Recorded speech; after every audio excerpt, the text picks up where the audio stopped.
Da da da da da da da! Deck Tech, the video where we talk about my commander, my deck, and the cards I enjoy drawing. Leah here, starting my first deck tech. I thought I'd start out with at least my favorite commander deck. This is High Arcanist. I had a goal of making a blue and white deck that my playgroup would actually enjoy playing against, and I felt that this was the least threatening Azorius commander I owned. He's a 7-drop, and you can't use his Suspend from the command zone because Suspend requires you to cast him from your hand. So he doesn't see a whole lot of play, but he makes a very unique commander, so we'll hop into what I actually put in his deck that people could enjoy playing against. Here on Architect, I've got all the cards sorted out for the deck.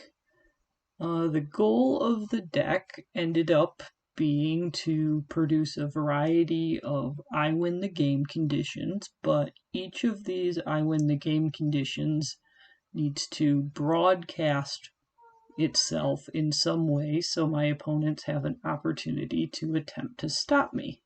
This ended up being very entertaining for my play group, and when you shove enough I win the game conditions into the same deck, sometimes they contradict each other, so it ended up being a puzzle for me to play as well to see which ones I could put together based on what cards I ended up having in my hand. So in this list I have each win condition sorted into its own pile. Architect loads these lists kind of randomly, so they're scattered throughout, but we can just go through them as piles. There's no particular order to these. And then the rest of the deck is kind of just enough tools to be functional with all these different win conditions all shoved together, taking up the majority of it.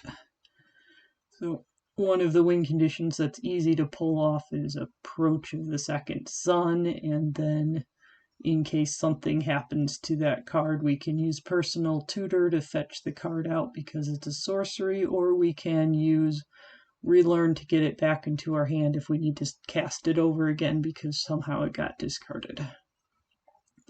That one's not too hard to do. Been able to pull that off a couple of times.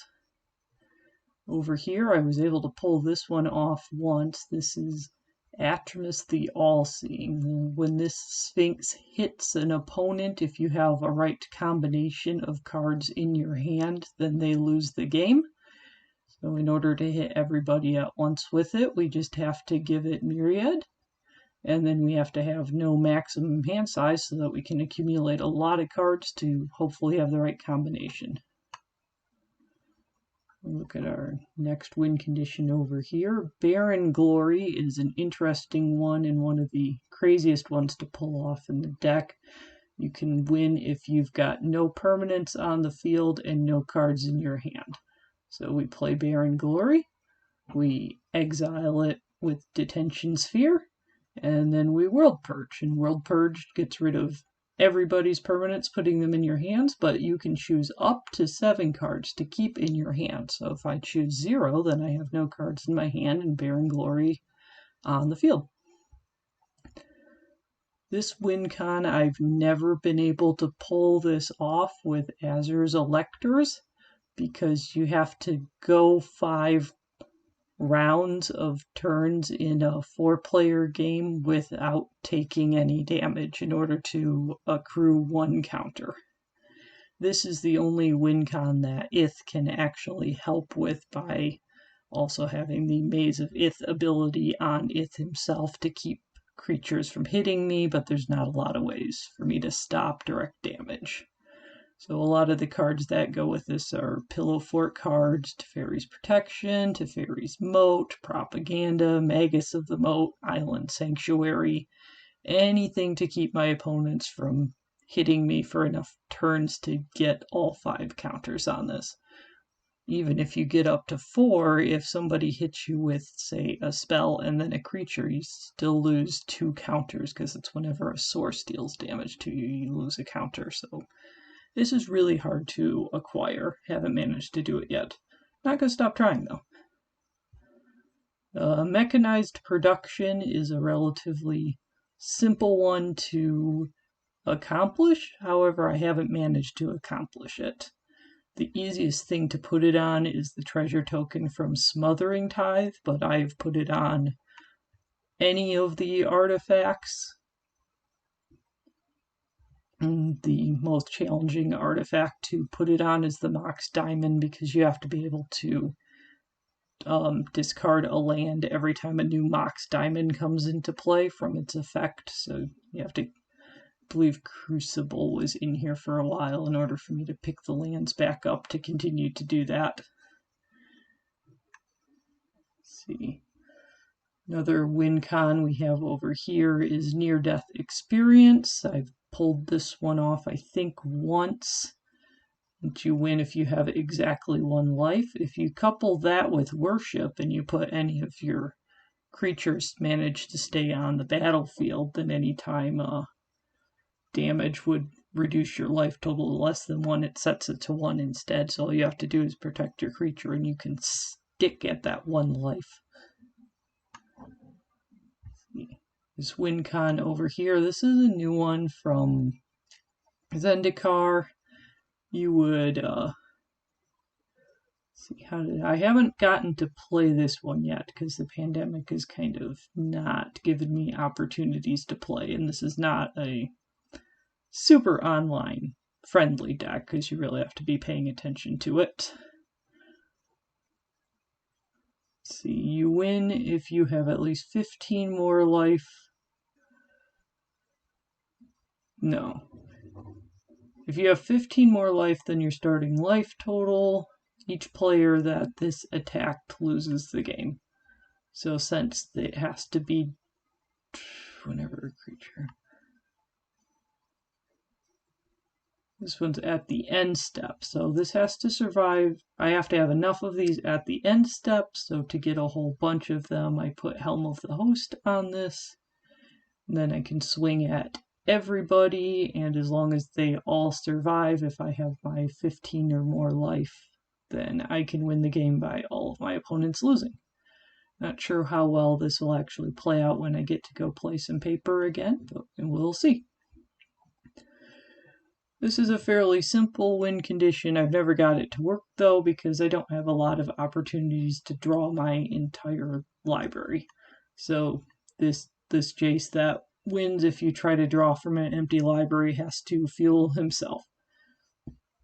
In order to, here's where Crucible Worlds went, but in order to keep playing lands, I do have Crucible Worlds as part of this, and then to help me draw more efficiently, I found the least efficient possible card in Psychic Vortex. And the final win condition that I put in this deck is Test of Endurance. You win on your upkeep if you have 50 or more life, so the rest of the cards here are devoted to life gain. This one gives all the creatures life gain. This one just you gain 20 life if you suspend it for 10 turns, and then Felidar Sovereign is just another copy of you win the game if you have 40 or more life. So this is the only win con in the deck that's kind of duplicated. The rest of the deck got a whole bunch of lands, and then a whole bunch of mana rocks to help efficiently run. Handful of some of the best cards for drawing or getting land onto the field that I could find. Authority of the Councils to slow my opponents down. As foretold, to be able to play some cards for free.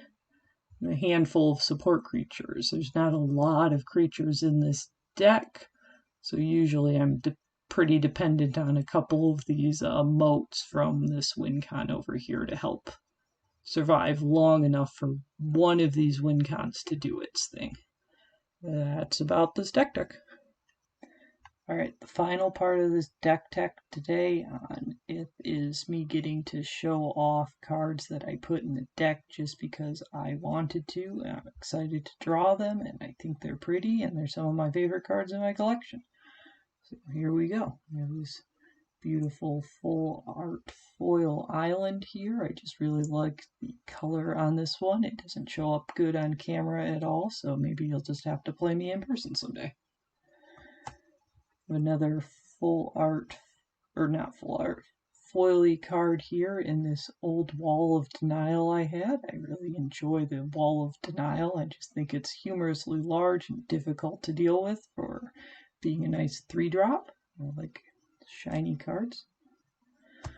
We have a near-death experience. Not only is shiny, but at one of the Grand Prix I got to go to, which was in 2019, I had this deck on me, so I got to have this card signed, and I paid a little extra for the fancy gold signature. I think it makes it look really cool, and every time now I can't read what I have on the card, but I'm happy with my signature.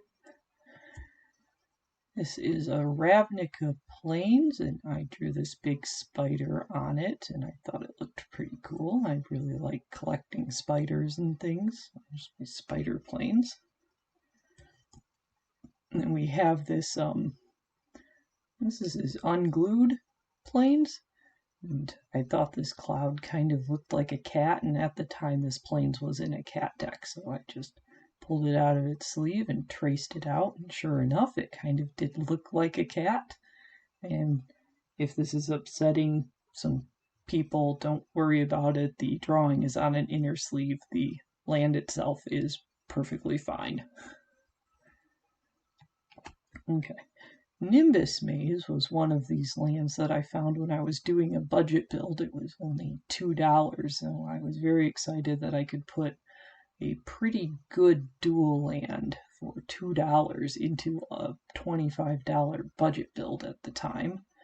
This version, however, is not the budgety version. This is a beautiful foil that I picked up just to go in Ith because I was so happy with how the card looked. I thought it would look even better in foil in Ith. So this Flooded Strand I opened in a pack, and this is a pretty cool fetch land, but I actually have a original playset of these, and I play this one in Ith just because I was so fascinated with the art. I decided I would keep it as a 5th copy.